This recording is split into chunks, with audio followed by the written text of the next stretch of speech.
Welcome, and thank you for attending today's webinar, Advancing Equity in Early Childhood. This is the second webinar in our four-part series. I would like to thank our partners at Nemours Children's Health, in particular, Allison Gertel-Rosenberg and Janet Viveros for their partnership in planning and hosting this webinar series. Before we begin, I'll cover just a few housekeeping items. We will be recording this webinar and sharing it publicly. We will also share presenter slides after the webinar. You can submit your questions at any point during the webinar using the Q&A tool, and we will respond to them at the end of the webinar when we've allowed time for discussion and Q&A.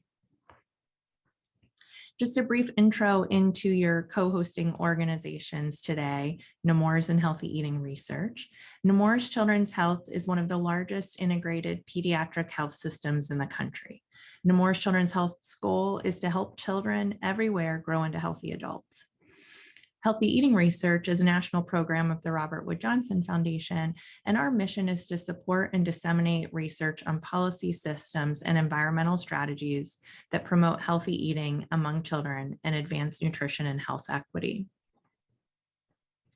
In 2009, Nemours Children's Health and the Centers for Disease Control and Prevention partnered to launch Healthy Kids, Healthy Future, a national movement to promote health and prevent obesity in children ages birth to 5. To support ongoing collaboration among experts in the obesity prevention and early care and education fields, Nemours and CDC formed an expert group of national leaders from the obesity prevention and ECE fields. They also hosted national conferences in 2009 and 2016 to advance policy, practice, and research in early childhood health promotion and obesity prevention. Which brings us to today's webinar series. Through discussions with our partners at Nemours about the impact of the pandemic on the health and well-being of young children and families, we determined that there was a need for both the obesity prevention and early care and education fields to take stock and assess new opportunities to advance child health equity by better addressing food insecurity and childhood obesity. To foster this discussion, we are hosting a series of 4 webinars centered on how to leverage early care and education settings to achieve equitable health outcomes by highlighting opportunities and advances in policy, research, philanthropy, and nutrition. We hope you will join us for the 2 remaining webinars in the fall on philanthropy and innovation, and more information on each will be forthcoming after today's webinar. So as I mentioned, today's webinar will center on research, highlighting a mix of recently published research on healthy eating and physical activity in ECE settings, current in-progress projects, as well as identifying research gaps and novel opportunities to explore for advancing nutrition and health equity. After our panel presentations, we'll have time for a moderated discussion and audience Q&A. But first, I will introduce our first speaker of the day, Erica Kenny. Erica is an assistant professor of public health nutrition in the Department of Nutrition at the Harvard T.H. Chan School of Public Health, where she serves as the director of the PhD program in public health nutrition. Her work investigates how children's environments can be feasibly changed to promote healthy eating habits through policy change and community action, especially how food and nutrition policies can be leveraged to promote healthy weight and reduce food insecurity. With that, I will hand it over to Erica to get us started today. Thanks so much, Megan, and thanks everyone for attending today. It's a pleasure to be with you all this afternoon on a beautiful summer day. I can go to the next slide. To kick us off today, I just wanted to do a little bit of a roundup from the perspective that I've been taking in terms of looking at promising interventions for obesity prevention in ECE settings. And a lot of this work comes out of work that I've been doing as the co-investigator for the Choices Project, or the Childhood Obesity Intervention Cost Effectiveness Study, where our goal has been to sort of be continually reviewing the peer-reviewed research literature to see if we can find and identify interventions that improve children's opportunities to grow up at a healthy weight. And then can we look at how much it might cost to implement these, and would these be cost effective for society to implement, with the hope of one day, informing public health policy in this area. So what I want to talk about pretty briefly today is, just a quick review of some of the promising interventions from the research literature, some of which we definitely have evidence for an impact on obesity, and some of which we still aren't quite sure of yet, but seem like a really promising practice. And then what we know a little bit about in terms of the cost effectiveness of promising interventions and implementation challenges, and then what are some approaches that we can think about to improve health equity. Next slide, please. Okay, so to start us off, the most kind of promising group of interventions that we've identified in a lot of our reviews of the literature have been policy and environmental interventions in the childcare setting, and specifically interventions that use an approach to sort of empower childcare staff to review their practices, make action plans on how to improve their nutrition and physical activity policies and practices, and then receive the kind of training and technical assistance support they need to kind of follow through.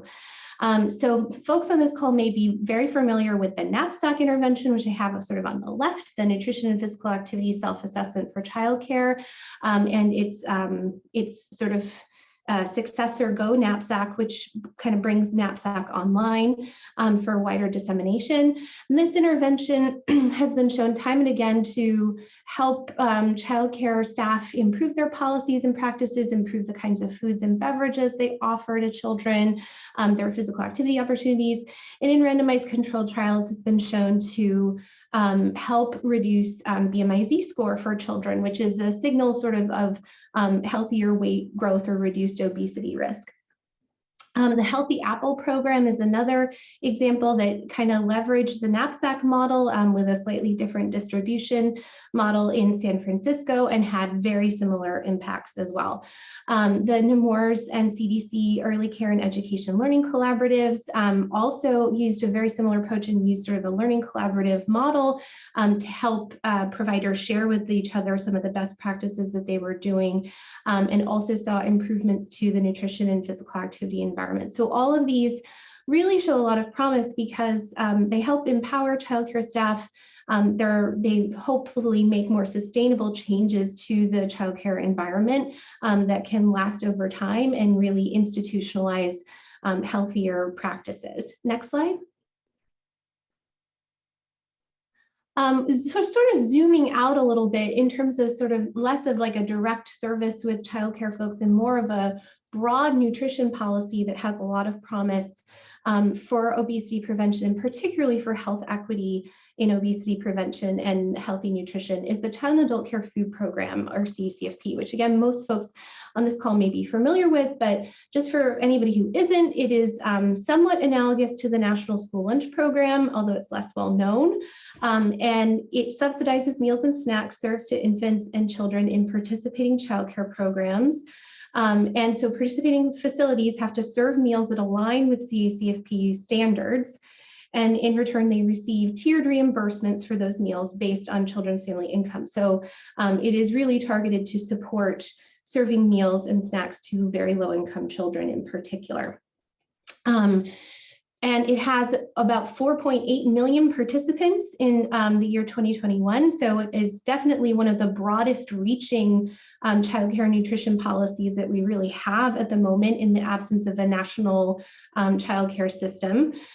But many programs that are eligible don't participate in CACFP, so it's really not reaching as far as it could. So that's definitely an opportunity for maximizing and sort of investigating, can we leverage this policy to reach more people and improve kids' health? And next slide. And while we don't know, we don't have really direct evidence about CACFP and childhood obesity specifically, there's certainly evidence that it improves children's health. So there's evidence of a reduction in household food security risk. Participating programs serve healthier menus in general. Children attending CACFP participating centers consume fewer sugary drinks and more vegetables and milk. And there are spillover effects where CACFP seems to help programs adhere to some of those healthy nutrition and physical activity policies that, say, like the Knapsack and EC-ELC interventions also try to promote. So it can be a catalyst for positive change in other areas as well. Next slide. Okay, and one thing I also want folks to be thinking about too is not just interventions that focus only on nutrition and physical activity or only obesity prevention, but stepping back a bit and thinking about high quality childcare as an intervention in and of itself. Because there is emerging evidence that this may also be protective for healthy growth as well. So for example, Head Start, which is a national program targeted to children, very young children who are in households below the poverty line. And Allison is going to be talking about this in much greater depth later in the program as well.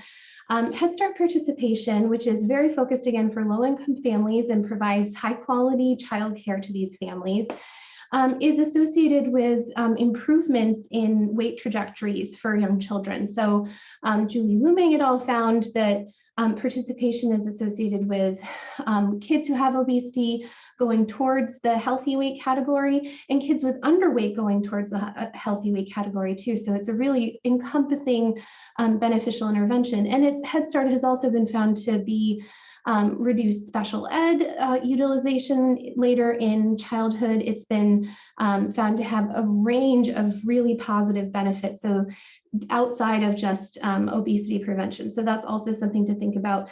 And similarly, a study that really excited me last year was from the Child Parent Center preschool program evaluation in Chicago. They did a 37-year follow-up of adults who had participated in this high quality childcare intervention that was focused again on low-income kids, and also found reductions in obesity risk even this far into adulthood. So really promising effects also of high quality childcare itself. Next slide.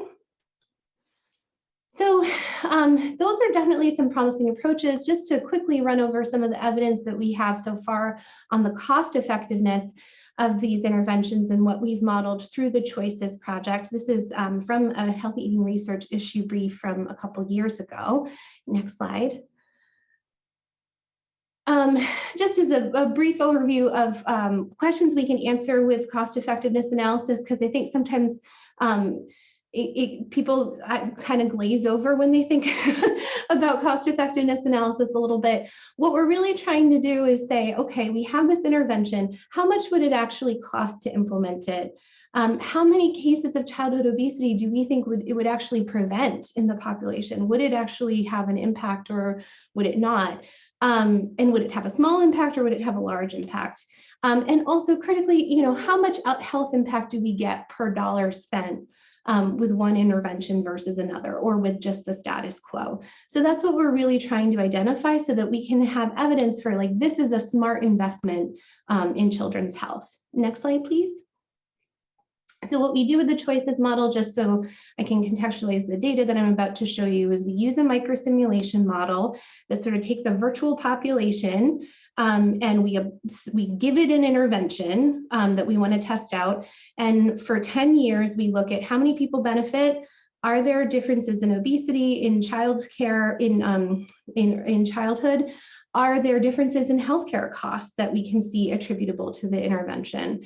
And we look in just a 10-year time frame, and we stick it to 10 years just because there isn't a ton of evidence that BMI effects in early childhood last all the way across adulthood. So we don't stretch the model up that far. And also policymakers are often more interested in short-term results. So next slide, please.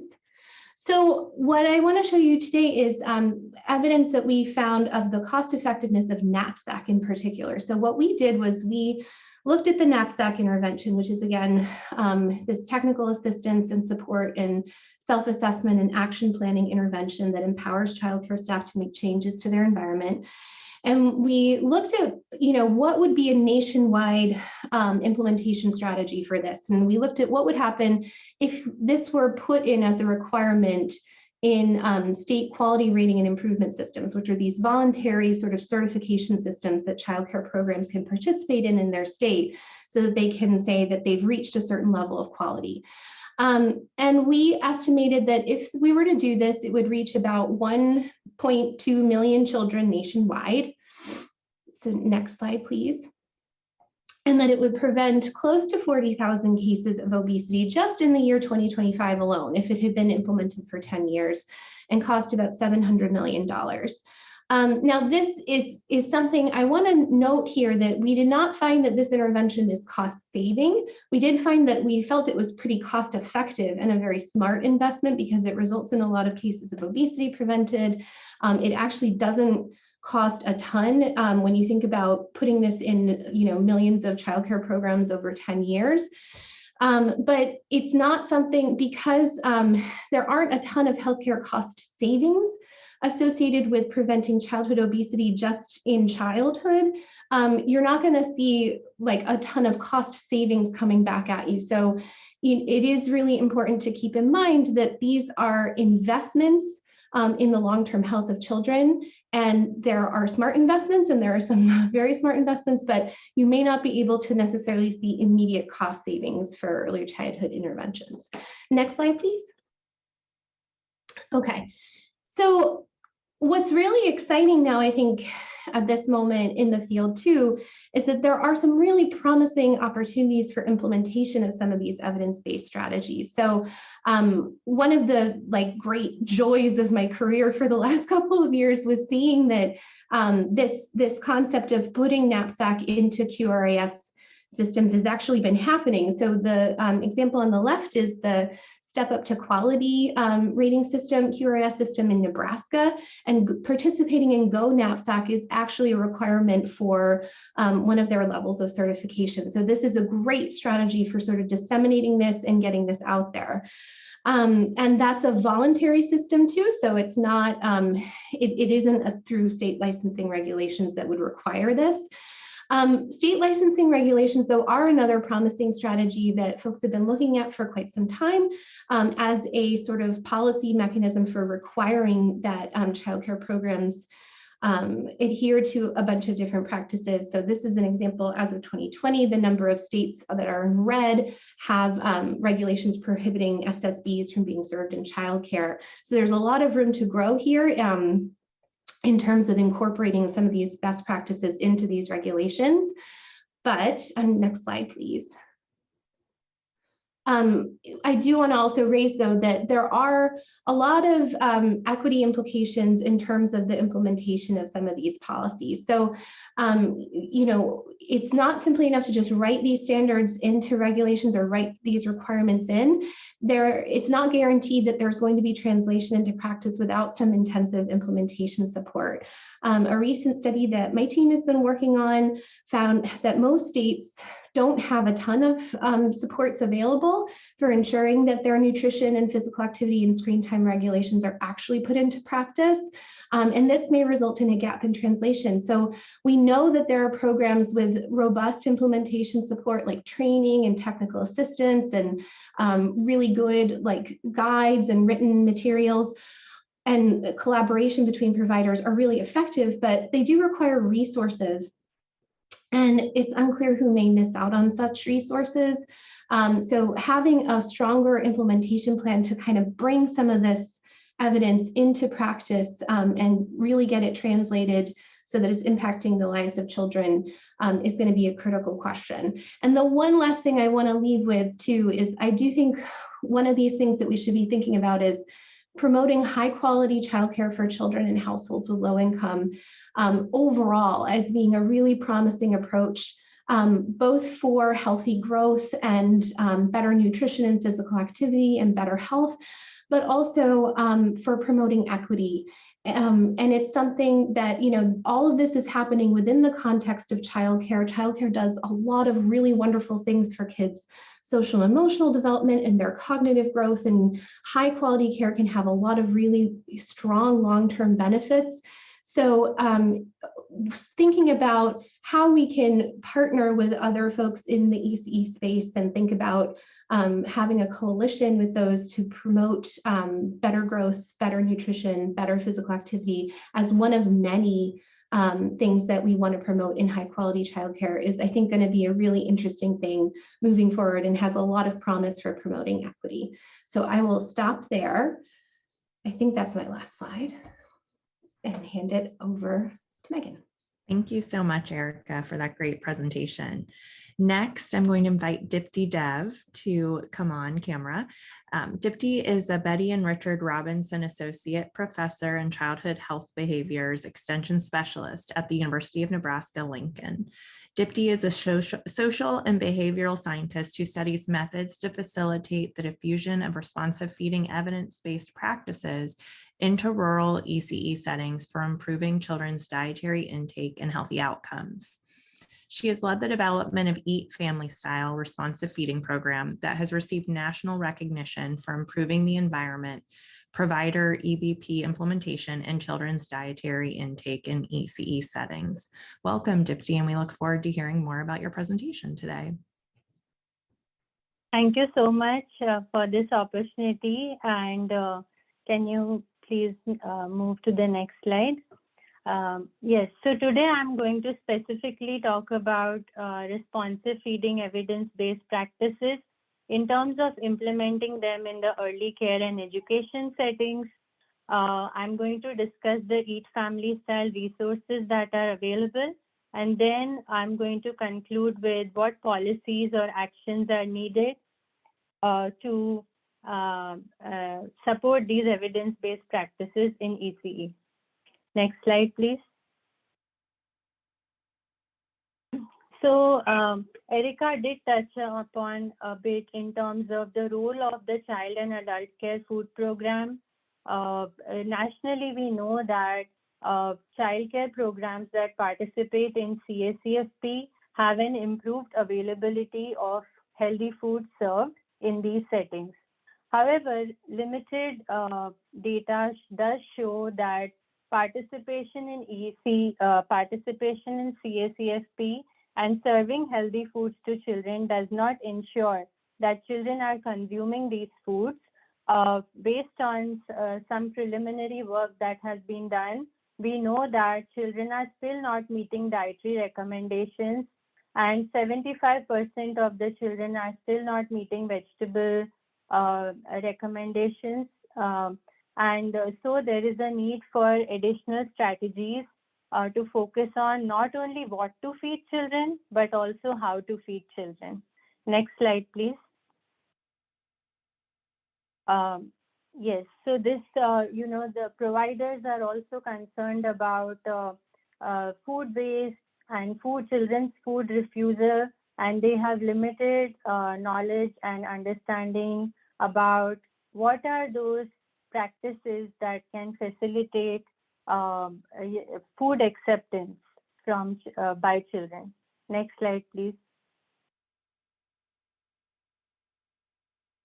So the healthy eating research, as you all know, have presented evidence-based recommendations and best practices for promoting healthy eating behaviors in children 2 to 8 years that support children's autonomy in learning to accept healthful foods and regulating appetite, as well as they provide recommendations for mealtime structure, environment, and offering repeated exposure and avoiding controlling feeding practices.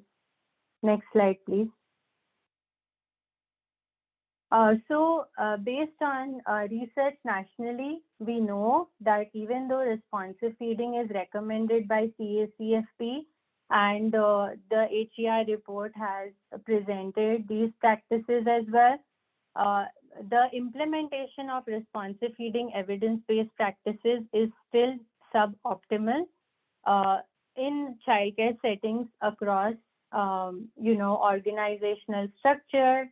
However, we know also that it is the lowest in family childcare home providers as compared to center-based childcare programs.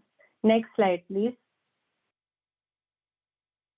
So some of the reasons, so the pictures that you see here on the left is the mealtime setting in a childcare center, and on the right is a family childcare home setting. So some of our initial work where we did interviews with family childcare home providers, they presented similar challenges as center-based providers to implement responsive feeding practices. However, as you can see in this picture, the family childcare home provider has children with mixed age group, ranging from infants to older children. And then also the family childcare provider usually serves as a role of owner, administrator, teacher, and cook in their childcare program as compared to center-based teachers. Next slide, please. We also know that childcare providers are implementing controlling feeding practices. Can you, next slide, please? Yes. So here are, so what we found interestingly was that although childcare providers across different contexts like Head Start or non-Head Start programs, that are center-based and they participate in Ccfp, on self-report of responsive feeding implementation, majority of the providers said that they are not implementing controlling feeding practices. However, during reporting their verbal mealtime communication, as you can see here, they were using significantly more non-internal verbal comments as compared to internal verbal cues with children. And on your right, you can see here are some examples of verbal comments that providers were telling us that why, controlling feeding practices work. They have to really pressure children so that they can get them to eat. And, expressing their concerns about children who are picky eaters, it is important to praise them for finishing their food as a way of doing positive enforcement. There were also mentions about using food treat, like using Skittles as rewards for desirable behaviors. And some providers, they just did not, like, unconsciously, subconsciously, they did mention that even they don't try to pressure the child, they do, praise them and kind of pressure them to take at least a bite. Next slide, please.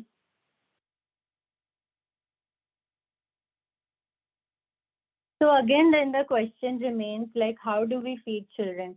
So here is the Ecological Approach to Family Style program. This has 7 modules, as you can see here. So in each module is about 1.5 to 2 hours, and there are short embedded videos in the modules. There are also short quizzes, workbook, and various goal-setting resources. Now, in each module, we not only demonstrate through videos that how should childcare providers implement responsive feeding practices, but we also address their challenges in doing so. Next slide, please.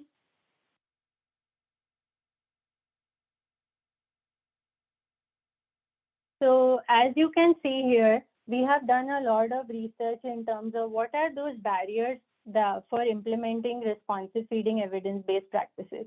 So some of the barriers for role modeling providers have said that they themselves don't like the taste of the foods that are served, or they are short-staffed, so they cannot sit and eat the same foods with children. Providers are concerned about negative peer modeling, where one child says that they don't like the food and other children say the same.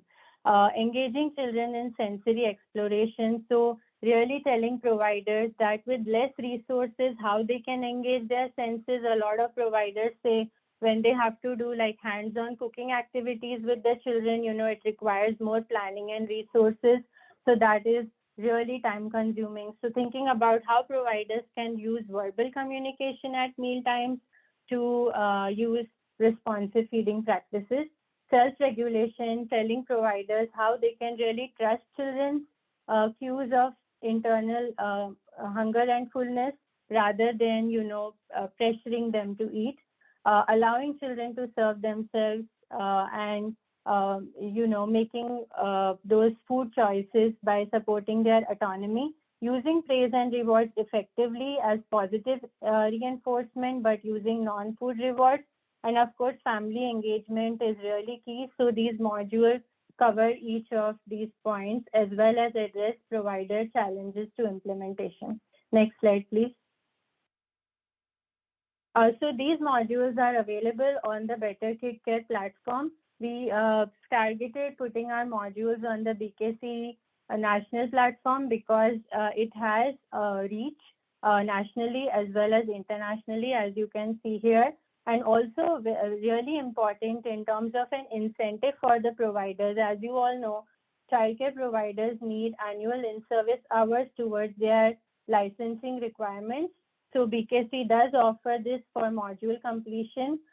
For completing the Eat Family Style modules, BKC offers 14 in-service hours for completing all of the 7 modules, and the cost is minimal. The modules are free, but a $5 fee is required for downloading the certificate of completion to get the annual in-service hours.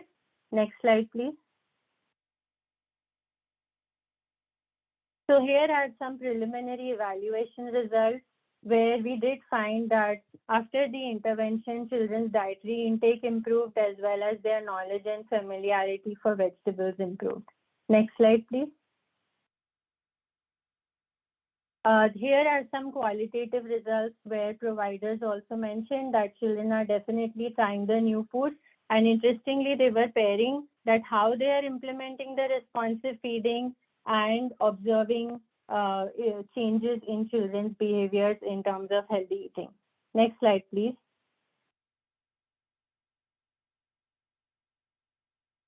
Another important thing, as we all know, mealtimes are really stressful, but providers did tell us that after the intervention, you know, the mealtimes became pleasant, and this provider is saying it's a lot less chaotic during lunchtime. I used to dread going downstairs for lunchtime, and now I don't.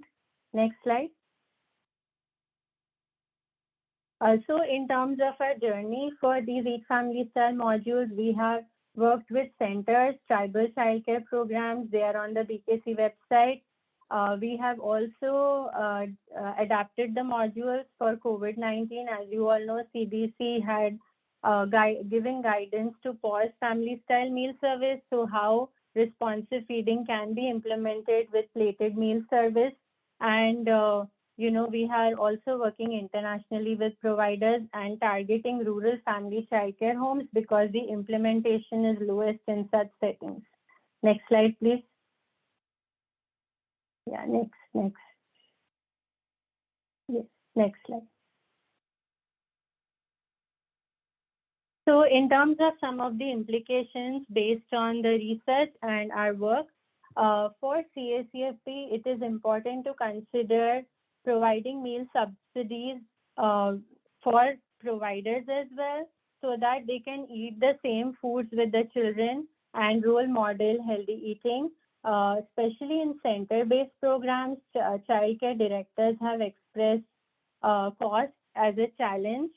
You know, the additional meal costs for providers as a challenge. Also, it is really important, like I know that Ccfp has clarified their policy on reimbursement, that children are not required to try or finish the served foods in order for them to get reimbursed. But till today, when we talk to providers about, you know, allowing children to serve themselves and select their own portions, providers do talk to us about, but we participate in Ccfp, you know, so can we still do that? Because it has, will we get reimbursed? Because that is a challenge if we don't. And Ccfp does recommend responsive feeding practices. So just some clarification on that policy is recommended. It is also important to increase ECE participation in Ccfp because we know clearly that Ccfp has benefits for serving healthy foods and also recommends responsive feeding evidence-based practices. It is very important that along with the evidence-based practice recommendations, we are addressing the implementation barriers related to contextual, organizational, and individual barriers. Providing multi-level support. So if it is a center-based childcare program, if the childcare director is not on board for the provider to implement the responsive feeding practices, you know, it's really challenging for the provider to do so. So interventions like, for example, the Eat Family Style intervention not only targets providers, but also directors in how they can support their providers or teachers in their role to implement these evidence-based practices. Finally, as Erica mentioned, the role of QRIS. So in Nebraska, Knapsack is part of QRIS, and providers know that as part of Knapsack, a goal is also to implement responsive feeding evidence-based practices. So that's how, because it's integrated with QRIS, it's a huge incentive for the providers because they get extra points. So thinking about licensing QRIS addition in a cooperative extension, we work through cooperative extension to implement this program for sustainability and scalability of the implementation. Thank you so much. Great. Thank you so much, Dipti. We really appreciate your presentation. Next, Allison Tovar will discuss a project she is currently working on.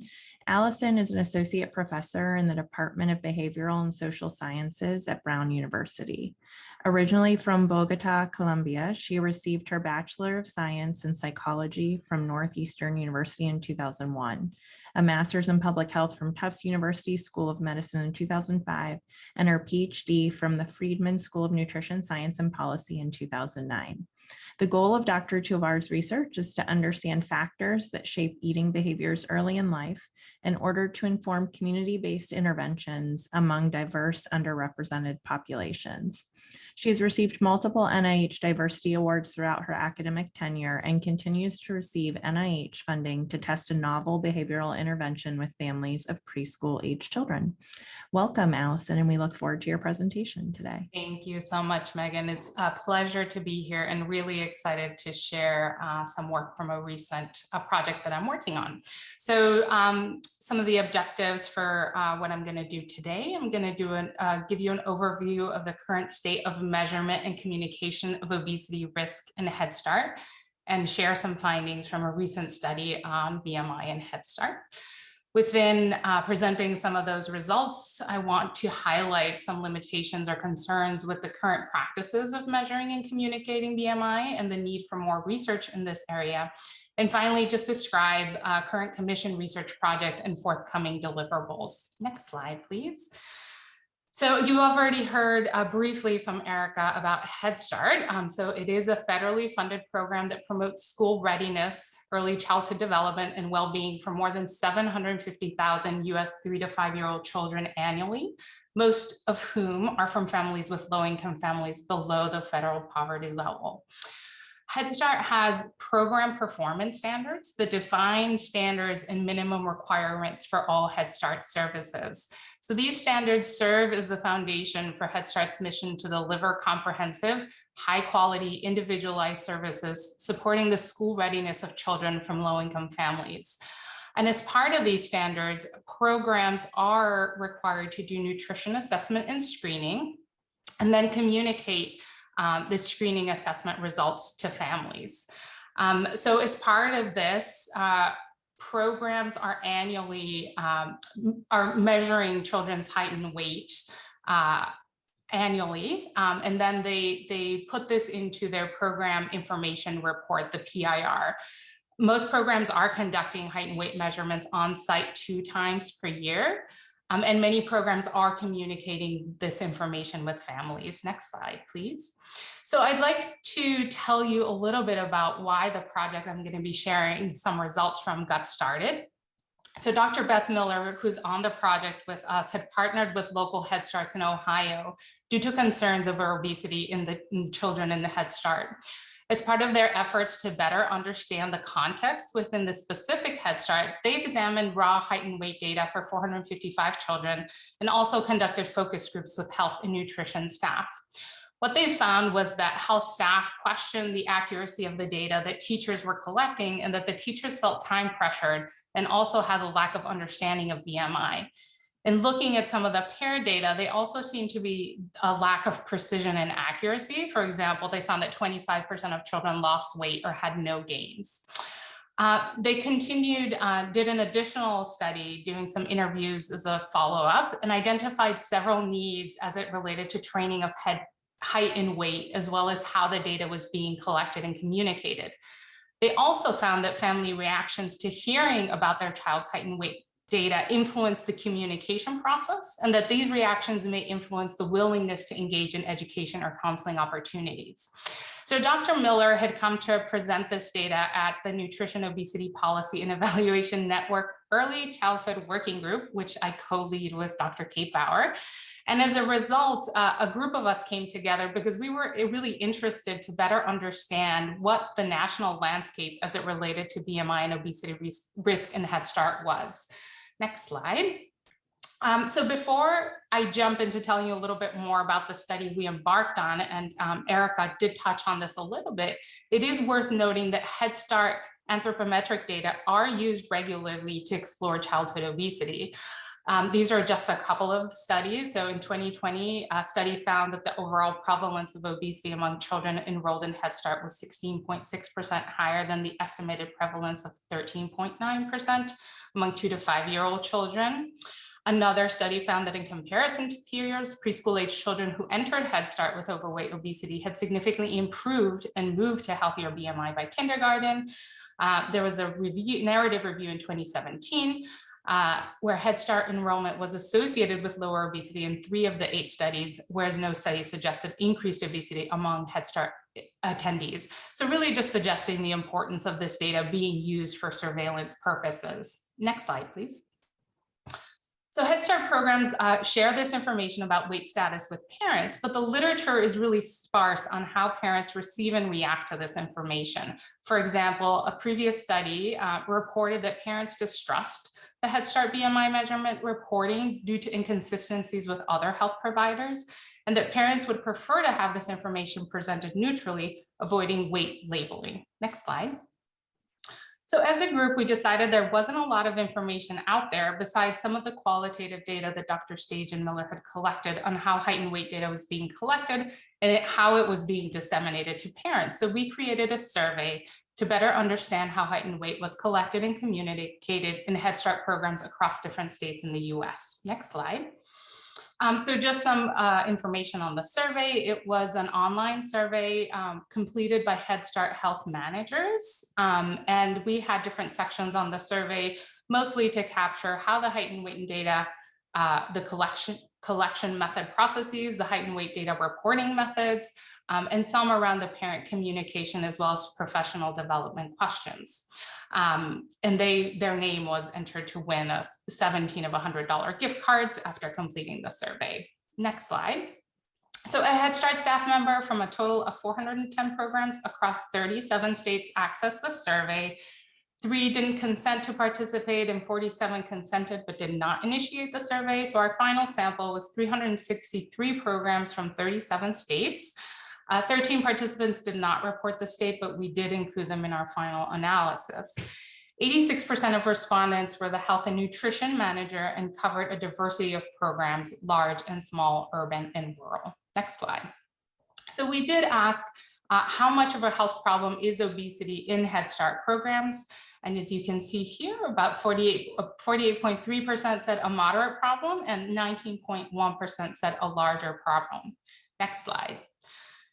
What we found is that there were many differences across programs, including the way in which individuals are trained to measure, the location where children are measured, either publicly or privately, whether they were measured at the doctor's office, the software they were using, although the majority did report that they used a software called Child Plus, whether or not there were procedures explained to children. There were a variety of scales and calibrations reported.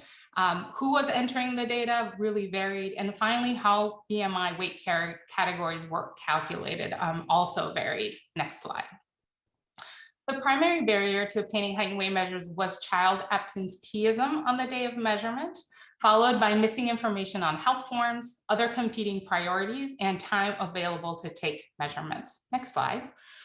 Most programs reported explaining the height and weight measurement process to parents. Over half communicated the results to parents regardless of the child's weight status. Most of the programs reported providing resources to parents if the child is categorized as being overweight, and by sending information home. So 55.2% were saying that they're sending this information home. Next slide. So when we asked about how parents have reacted to receiving this information, close to a third of programs reported that parents don't seem to care about receiving this information. Another third reporting that parents liked receiving this information. And another third reported that parents are angry about receiving this information. Next slide. When respondents were asked if having heightened weight data has been helpful in supporting the health of children in their program, 76.8% reported that they agreed or strongly agreed with this statement. Similarly, 79.5% of programs reported that having these measures provides them with valuable data. Approximately 5% of programs reported that having anthropometric data has been harmful or has led to negative outcomes for their program. However, only half of programs are satisfied with the process, policies, and communication. Next slide. Programs were given an opportunity to describe experiences related to collecting heightened weight or sharing weight status with families. We identified 4 key themes from participants who responded, which I'm going to briefly touch on in the next slides. Next slide. So the first was challenges of measuring children. So really having limited time and resources to collect data. For example, a quote, the main challenge that we experience with heightened weight collection is staffing. Most programs are not adequately staffed with enough nutrition professionals to positively impact the weight and height outcomes for the program. There were also concerns with reporting inaccurate data from medical providers or inaccuracy in the Head Start process and staff. For example, there have been a significant number of inaccurate heights and weights entered into Child Plus. Sometimes the errors are human with inaccurate data entry. Other times the heights and weights have not been determined accurately, either by inadequately trained staff or inconsistent measuring methods. Next slide. Programs cited the importance of using sensitive communication methods. Challenges with family follow through and limited staff training. So for example, a quote, this can be a sensitive subject for many parents and even more so when it's about their children. Staff often express the need for training on how to tackle this difficult subject with families. The programs also describe focusing on percentiles instead of using weight status terms, being considerate of different cultural values while making recommendations for changing health behaviors. They also reported they changed their processes for communicating about weight status after receiving negative responses from families, including making wording changes, changing their letter, or discontinuing the use of the letter all example. So for example, there are a lot of parents who state their child is fine the way they are. Others are upset about the results. They felt that this was healthy in their culture. And many programs also stated their staff lacked confidence in having weight-related conversations with families. Staff were also very hesitant to share weight status information for fear of receiving a negative reaction or because they had weight problems themselves. So a quote representing that is the health manager, RD are confident and comfortable talking with families, but with 1,400 children, this falls on the teacher and the family advocate. Despite annual training, they do not do it or skim it or just hand out a packet with no family discussion at all. Next slide. So many programs did report positive experiences with family who received information about their children with overweight and obesity. Some families were very appreciative of being made aware of the issues and asked for referrals and information about what they could do at home.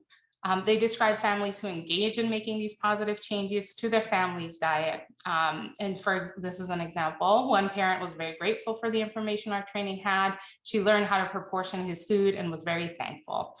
On the other hand, programs stated some families became very angry or upset or defensive if their children had obesity. Head Start staff reported that they'd been yelled at, received angry calls from parents, and even had children withdraw from the program.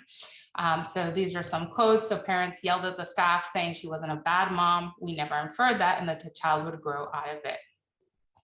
Other respondents described their negative experiences as those that involve families who are in denial or unreceptive. There were also reports that families who do not perceive their children's weight status as a problem, and also talking about how culture, that's part of their culture, or the baby fat that they would grow out of.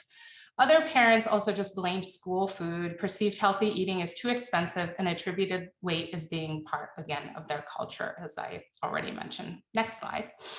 So just some takeaways from this survey is that most programs did believe that collecting height and weight data is helpful to improve the health of the children in their care, but clearly there are opportunities for improvement on how to collect this height and weight data and how it's communicated to parents. Next slide.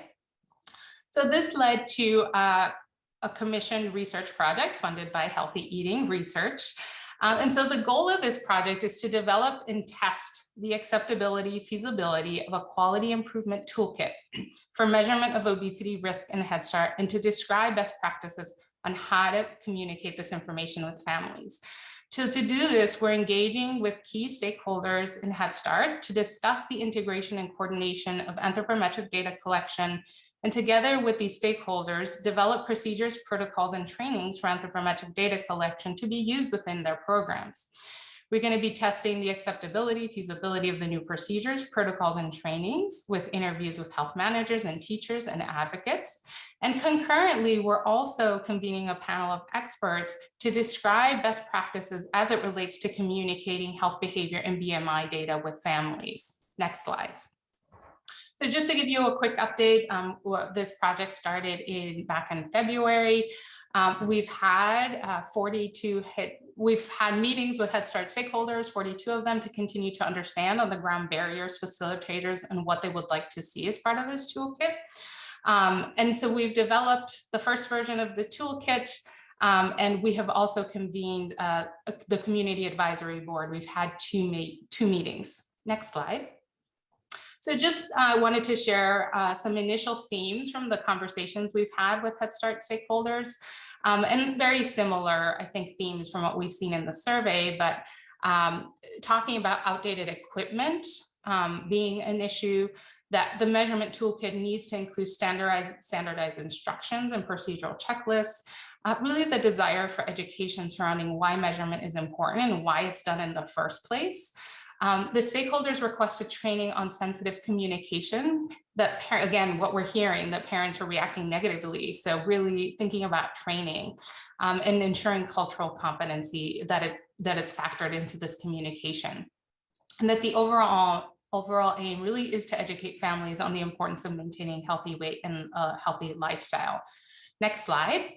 And so just some take-home messages from our first community advisory board meeting. So during our first meeting, we did provide some results, as I did here today on the survey, and shared what we've been hearing from stakeholders. And some of then we worked in breakout sessions, and some of the main themes that we heard here was the value in communication surrounding health and well-being, not just weight status, focusing on health messaging and behaviors, asking permission before communicating information, seeing if families want to opt into messages surrounding the child's height and weight.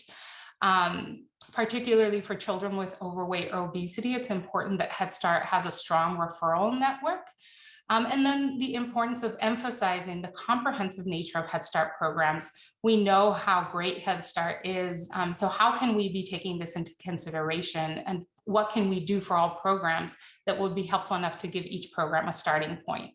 So we've already had such rich discussions and are excited to continue this work over the rest of the year. And we're hoping to take a two-pronged approach moving forward, where we will aggregate recommendations at the program level, specifically on communication, but we're also hoping to draft some broader recommendations for Head Start. So in conclusion, we believe that there are certainly opportunities for quality improvement, including wider use of standardized written protocols and policies on data collection to ensure that our surveillance data is accurate. And given Head Start's role in enhancing education, behavior, and health among low-income families, there's certainly opportunities to further communicate around communication practices with parents. Thank you so much. Thank you, Allison. I'm sure many of you on the webinar are excited to see the final outcomes of that project and make use of that toolkit. Our final speaker today is Gerald Mand, and we're going to shift gears a little bit to talk about novel approaches. Jerry is an adjunct professor of nutrition at the Harvard T.H. Chan School of Public Health, a visiting fellow, Tisch College of Civic Life, Tufts University, and CEO of Nourish Science. Mr. Mand brings a wealth of experience in public health and food policy, In 2009, he was appointed by President Obama and USDA Secretary Tom Vilsack as Deputy Undersecretary for Food Safety. In 2011, he moved to USDA's Food, Nutrition, and Consumer Services, where he helped lead the nation's $100 billion nutrition programs, focusing on making our 15 feeding programs healthier. Earlier in Mr. Mann's food policy career, he had esteemed positions at the Food and Drug Administration and White House. Most notably, he led the design of the nutrition facts label that now appears on nearly all packaged foods. Welcome, Jerry, and we look forward to hearing from you today. Well, thank you, Megan and Lizzie and Allison, and of course, HER and Nemours for arranging these sessions and webinars, and particularly for today, and for inviting me. And so as Megan mentioned, my background in today's presentation is largely based on the work I did at the Department of Agriculture, where one of the programs I oversaw and spent a lot of my time with was SNAP education. And so I'm assuming that probably everyone on the call knows about SNAP Ed, but I'm going to start by reintroducing it, because as I learned when I was there, there's a lot that people don't always knew. I didn't know as much about the program as I came to know. And I think as my session is looking at sort of novel approaches and research, I think that really SNAP education is the engine for that, as I will explain. So here you see, hopefully folks are also familiar with FNEP. That was the original nutrition education program funded by the Department of Agriculture and still funded out of NIFA, the National Institute of Food and Agriculture. And as you can see here on the left, that FNEP was created by Congress in 1969 with a $30 million budget. And I show here that if you put it in today's dollars, it should be $240 million today if it had just kept even with inflation, and you'll see that it has not. By 1992, a key date I'll mention, because that's when SNAP Ed was created, the budget had grown to $60 million. Not that much, given the program was started at 69. As you can see, of half of what it might have been if it had just kept pace with inflation. And that's when SNAP Ed was created. And then today, the latest FNEP budget in the FY22 agriculture budget, it's grown to $70 million when it should have been 240 if it had just kept pace with inflation. So I think the key thing from FNEP, it is an evidence-based nutrition education program built on a model of peer counseling, but it has shrunk in size over the years. By contrast, SNAP Ed was actually created by the Department of Agriculture in 1992, initially with a budget of less than $1 million. It was simply an administrative match for doing nutrition education. As you can see here, by 1999, I picked that date, it had grown to $77 million and had passed the budget of FNEP. It wasn't actually authorized by Congress till 2010 as part of the Healthy, Hunger-Free Kids Act, and really as an afterthought. Congress was looking for funds to expand funding of school meals, and took future growth from SNAP Ed, if it had remained a match with states, and made it into a grant program, but a nutrition education and obesity grant program that I'll present here is really the most important nutrition program in settings like early child care and others in the nation by far, measured by budget and potential impact. As you can see here, when it was authorized by Congress, about $350 million, but unlike FNEP, it has an index built into it, so it increases as the cost of living increases. And you can see then by 12 years later, by 2020, it had grown to this year to $464 million. So you can, again, comparing to FNEP, just the growth from when it was authorized by Congress in 2010 to today is far more than the budget of FNEP. And then you see even projecting for next year, USDA has already done that, and it's projected at almost $500 million. Next slide. So I want to put that in context. As I mentioned, I already said that I thought it was the most important nutrition program. But just put the SNAP Ed budget in context. It's 8 times the CDC Division of Nutrition, Physical Activity, and Obesity budget, 20 times FDA's CFSAN nutrition budget. But at USDA, it's less than 1%, in fact, 1/3% of the SNAP budget. I also put here a position I had, Megan did mention, I ran OSHA for a number of years, and my budget, even counting forward, was about the same size as SNAP-Ed, and with that, we were to provide workplace safety for the entire nation, and so it's quite a substantial budget that SNAP-Ed has. Next slide. In terms of how SNAP-Ed is doing in serving the public and those in need, and particularly a question of equity, is that if if the name is SNAP education, but for those who are familiar with the rules of the program, participation in the program is not limited to SNAP recipients. Indeed, it's not even limited to being eligible for SNAP. It's much broader than that. So actually, all low-income people measured by different standards in each state, depending on where their CHIP program is, Medicaid, other programs, WIC. So it's a higher level. It's closer to, unlike SNAP, which is limited to 30%, over 130% of the poverty line. SNAP Ed is closer to 200%. So as a result, there's an eligible population of around 90 million low-income Americans who need to be served by this program. Currently, the way it's being administered, only 3 million are being served. So only really the top 3% of those in the program, a privileged group who gets the benefit from the services of the program. As you can see, just less than 5%, and most people are not. And that has a lot to do with the way that program has been administered from its start as a match in nutrition education, and really pursuing a strategy of sort of changing the world one person at a time.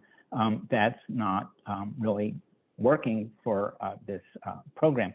And that's why we need the investment go on for you all for research and coming up with interventions and new ways to do SNAP-Ed so that we can reach a far greater portion of the population who is eligible for the program, who should be served by the program, but that we are not reaching today. Next slide.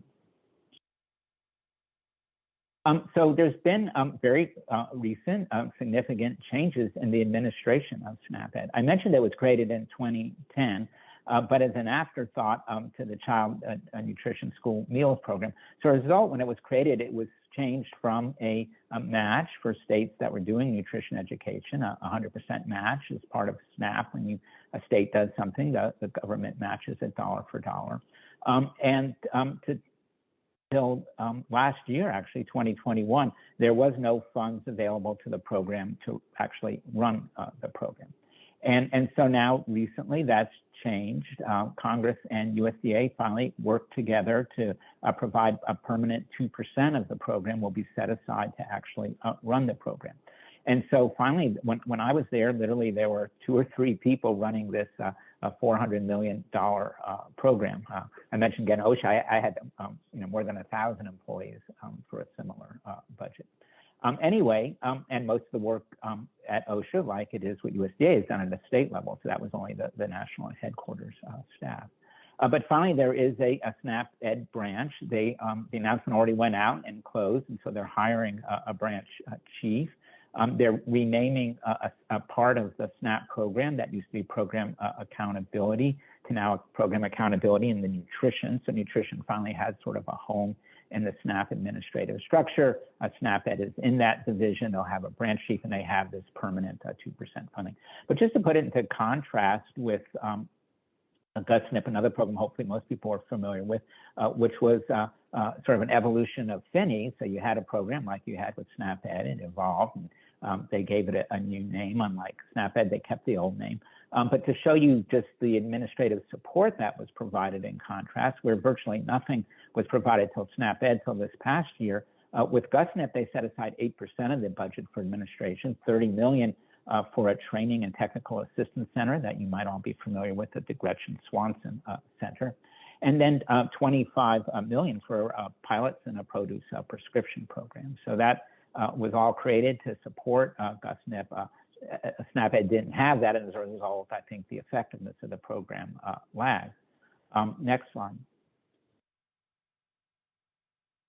And so, this idea of, again, when SNAP-Ed was finally created by Congress, it essentially created this requirement here that states may use SNAP-Ed funds for evidence-based allowable uses. So the key element of SNAP-Ed is all of the interventions funded by SNAP-Ed must be evidence-based.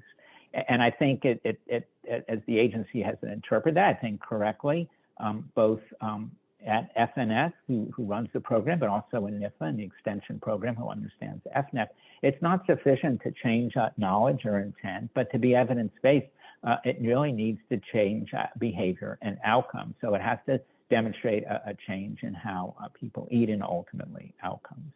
And so here you also see that evidence-based, though it falls into these three categories where individual and a direct nutrition education is still allowed to be funded, though I'll note, as it says here, that we needed to do this in consultation with CDC. And when we met with CDC, they told us that no direct education would really be evidence-based and that everything needed to be PSEs and at a much greater scale. And that transition has been slow. USDA defined evidence-based as three things. The best would be research evidence, because that's often hard to get and expensive, but practice-based evidence would also be allowed. And they actually also have a third category of emerging evidence, where if there really isn't evidence, but there's reason to believe it, as long as you're going to do a study as part of the intervention, it could potentially be funded. Next slide. So that's translated. Hopefully all of you have seen this. If not, I encourage you to look at the SNAP-Ed Toolkit. It's something that we created with the limited budget we had that started to bring together all of the evidence of interventions that were out there that are deemed to be evidence-based. And there are hundreds now. I did a quick search earlier today. If I look at ECE and I look at PSEs and those that have been research tested, only I think there are 24 interventions that meet that standard. And of course, one of those, next slide, is the knapsack that was spoken about earlier is an example of one of those interventions. But there is a need to develop more. And as I tried to present earlier, if we're going to reach the 90 million people that need to be reached by the program, there's a need to rethink it. And there's a need for a great deal of research that SNAP-Ed is willing to pay for. Next slide. So built into when we again created the current SNAP-Ed grant program in following 2010, in addition to the toolkit that I showed of interventions state can pick, we also came up with an evaluation framework. And it's really a requirement of the program that the interventions either have been research tested or practice evaluated in the past, or that they need to be research tested or practice evaluated moving forward. And indeed, states need to create an evaluation framework and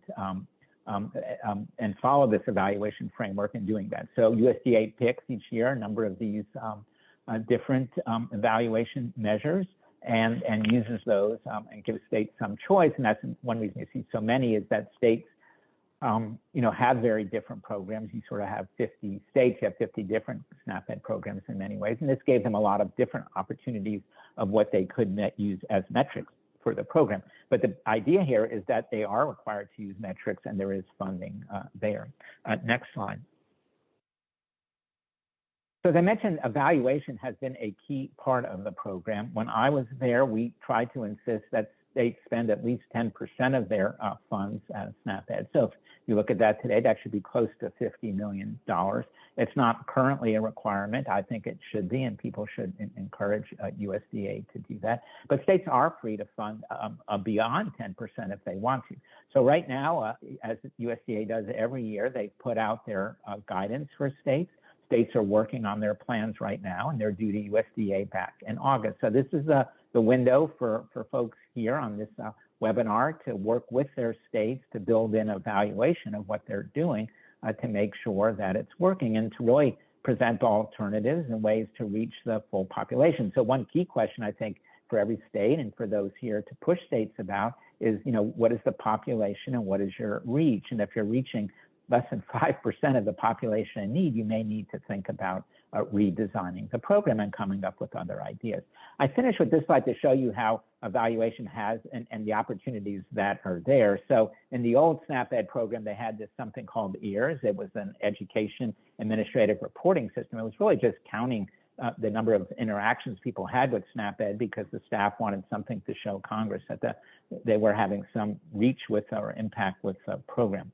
As it became the SNAP-Ed grant program and we came up with the evaluation framework, EARS was supposed to, we tried to get it replaced right away. They wanted to phase it out. It's actually just reaching the point where it's being phased out. It took 10 years. But it was replaced by PEERS, which is a program evaluation program. So in addition to states putting out plans, they need to put out a program evaluation, which they could use help and pay for, of course. But I show this last slide because PEERS was started at Kansas State, and the group you see here is a new group called Canopy, which was funded as a result of that USDA 2% funding, where this group is now, to show the opportunities that are out there for creative, innovative, and thoughtful folks. This team that started off as a few individuals at K State and Kansas State, where they realized states needed help with the evaluation of their SNAP-Ed programs.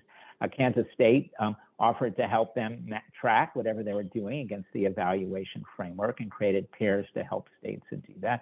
And now that's evolved into Canopy, which is a well-funded program by USDA with all of these folks helping states evaluate SNAP-Ed. And that is my talk.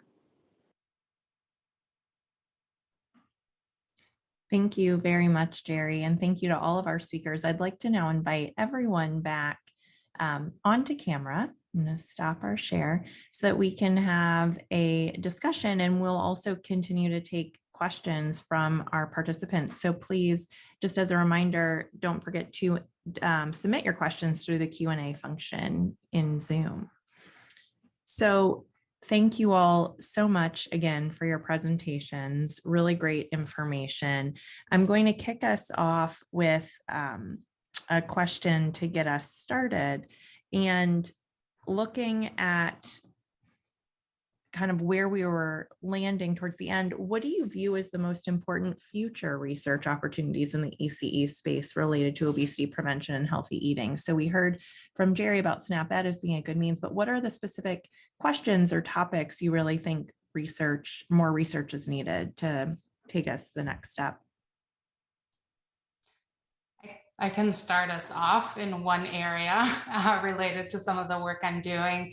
I think really coordinated efforts across different systems. And so related to the project that I just presented, we are hearing from Head Start stakeholders and also some of the parents from another study that they're getting measured at their pediatrician's office, and they're really getting different messages in these different contexts and areas. And some of these kids are also interacting with WIC, their pediatricians, Head Start, and it just feels like we're all siloed in these many different systems. And so to me, one area really would be, and of course, this is complex in terms of the data piece of things, how to figure that out for example, share data across these different systems, but also consistency of messages across these platforms and systems. So that's just one area.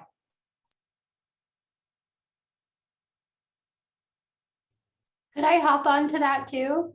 I think I totally agree. I think that there's certainly a lot of evidence that coordinating a lot of these systems that kids move through and families move through would be really beneficial, particularly since, especially for households with low income who are using different programs like WIC or SNAP or Head Start or Medicaid.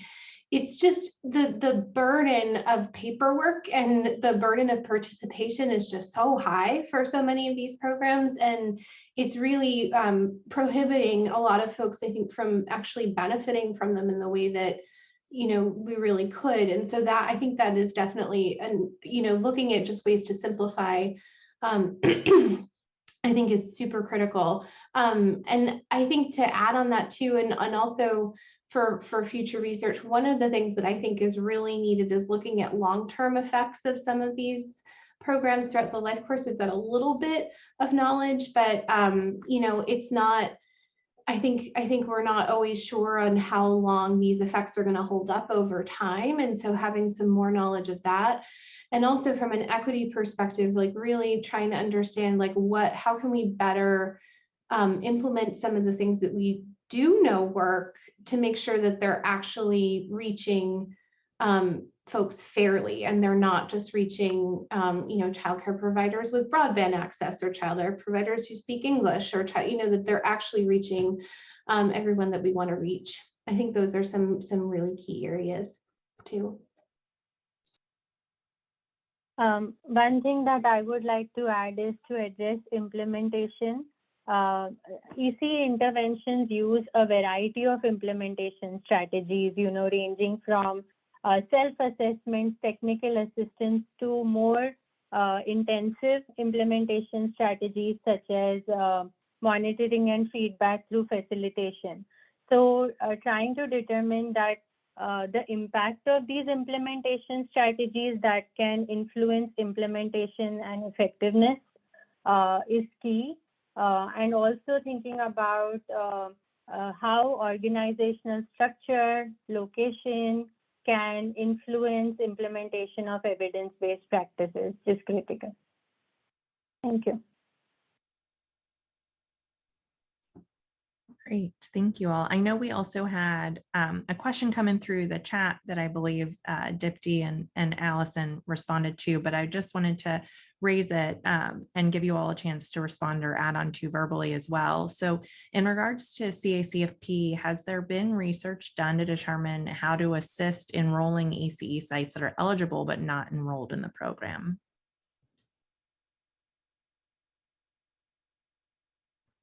I don't know.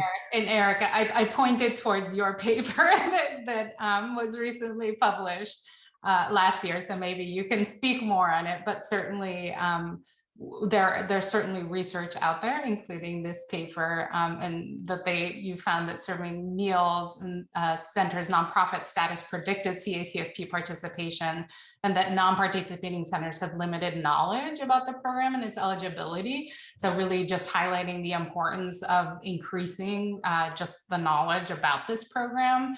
I do think that's so important, as well as further research, and Dipti put that in the chat as well, in terms of we don't know some of the differences, for example, center-based family childcare home, or for example, rural urban differences.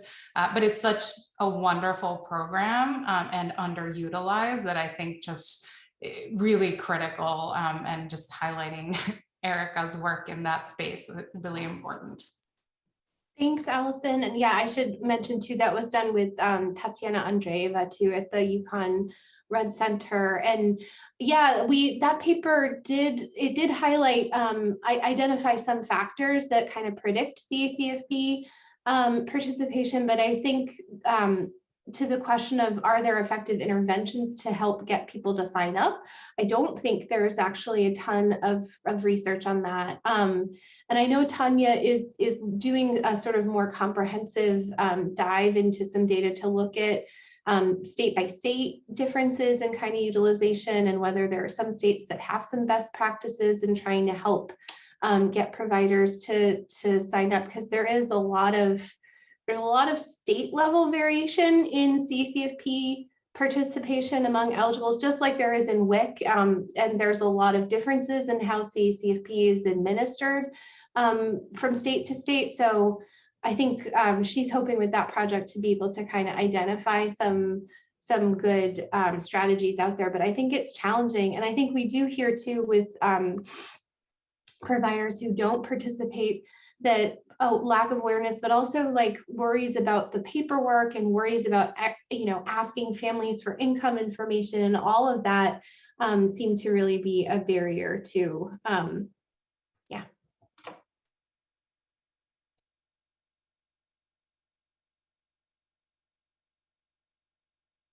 Megan, you are on mute.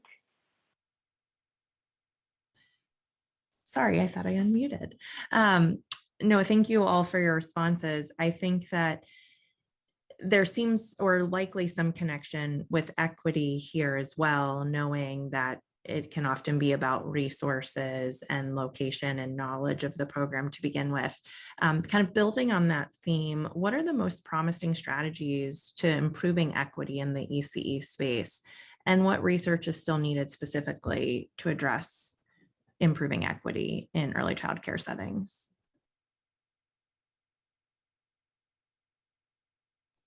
I'm happy to jump in. I think that we don't know very much actually about how to promote equity in EC settings. I think that we need a lot more research into EC settings in general for nutrition and physical activity, it's been growing, but I think the focus on equity hasn't been as strong until relatively recently. And so I think we need to know a lot more about who's benefiting, who's not, who's being reached, who's not. So I think there's a lot to learn there personally. I do think it seems to me, my take is on the literature that we do have is that some of the most promising approaches really are those kind of comprehensive, targeted provision of just high quality childcare for households with low income, and thinking about that, whatever we focus on in terms of sort of the best practices that Head Start centers do, which may not involve telling parents about their child's weight status, but maybe more about providing healthy meals and physical activity opportunities and limiting screen time and healthy feeding practices, that those can be something that, in and of themselves, if we put it as a package of something that just improves overall health and well-being too, that shows a lot of promise for improving equity as well. Jerry, would love to get your thoughts on this as well. Yeah, no, I emphasize the need to integrate all across USDA's programs. And I mentioned how SNAP-Ed is a fraction of 1%. And of course, there's a much more there. We heard a little bit about Ccfp, which is what people initially think of ECE. But of course, the WIC program covers many of these children. It should be covering children up to 5, and yet less than 25% of 5-year-olds are on the program. SNAP also covers these individuals, and yet very little is done across the programs to integrate them. And I think strategies that integrate Ccfp, WIC, SNAP, that's the real leverage here. Is this current year, USDA's food and nutrition budget is $174 billion with a B dollars, and we need to leverage that. It's an extraordinary sum of money available to help people, but it's not being leveraged to integrate the programs and get the most out of it in terms of healthy eating. And we need the evidence to demonstrate why that's so important. And so studies people can do to help illustrate that and to help policymakers understand the opportunities there and the tools that we have there that we're not adequately using is extremely important. Yeah, I think that's really helpful. And one thing I was thinking of as you were talking in relation to how you mentioned under the SNAP-Ed funding, for the emerging evidence category, you could theoretically get funded to test some of these interventions and ideas. Do you think equity in relation to some of these PSE strategies and cross-program interconnections is an area that could potentially be funded under SNAP education? Yes, I mean, the decisions are made by states. And so if you have a state who wants to do this, you can do it. And as I said, that kind of equity, they're big issues because I think that, it's not, I mean, the people who are providing services are doing an extraordinary and outstanding job. But at some point, we need to step back. When they talk about the solution, they say, well, we need to get funding to provide these interventions to everyone, not just the 3 million. Well, if you quickly do the math, that would mean SNAP-Ed would grow to be a $20 billion program to reach everyone. It would be, many times the size of CDC and FDA, the entire FDA. And so that is really not a right way to think about how we're going to eventually serve all the people that needs to be served. At the same time, as I said, $500 million is a big budget in the nutrition area, and we need to get a lot more out of it. And so I think we need the help of folks on this webinar and others to help us identify, as Erica and others have done, Choices has done, we need interventions that really work at the scale of the problem. And we have real tools, as I mentioned a second ago, with WIC and the other programs. And so how we're making sure that we're reaching the entire eligible, that states identify. They need to do that as part of their SNAP-Ed. Who are it's also in the ACA in terms of health benefit needs assessment. Who are really the population in need, and then how do we make sure that we're reaching them?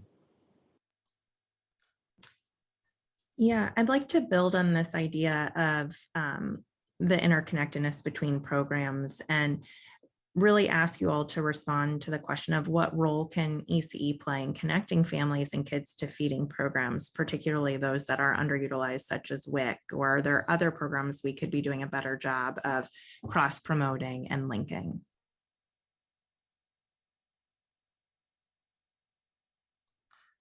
I mean, absolutely. I think that ECs can play a critical role. And I will, just to add on a little bit from the last question, just highlight the importance of thinking about the Center for Disease Control spectrum of opportunities for obesity prevention in ECE settings, which really sets out and looks at all the different systems that are at play, and also really has equity at the center of this. So I think moving forward, really, I think using that framework is really important. I do think we also need to be mindful, and this is sort of tying into Dr. Gans's question. I think we put a lot on ECEs and on ECE providers, and from the on-the-ground work that I've done with providers, they have a lot on their plate and they have to do a lot. And so I'm a little concerned sometimes when we say, oh, let's have ECE do it, let's have ECE do it. So I think whatever, however we're going to hopefully solve this problem and really help improve that interconnection, that it's not sort of an additional burden that we're putting on ECEs, because what we know from the literature that they are already overburdened and their own health is not optimal.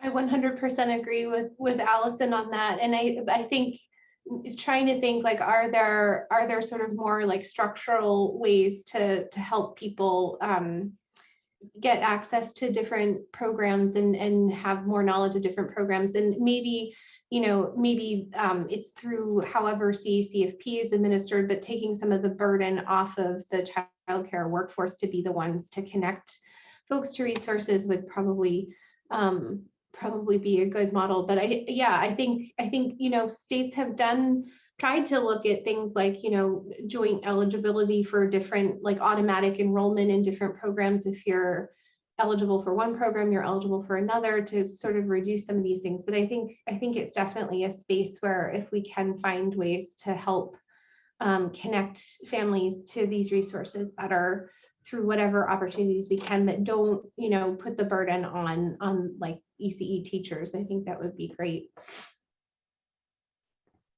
Yeah, I think there is also a growing body of evidence, even though it's a newer area, looking at impacts on childcare providers when you improve the healthy eating and physical activity environment, showing that there are good, positive impacts on the health of childcare providers and the workforce as well. And so that's definitely a promising area to keep growing.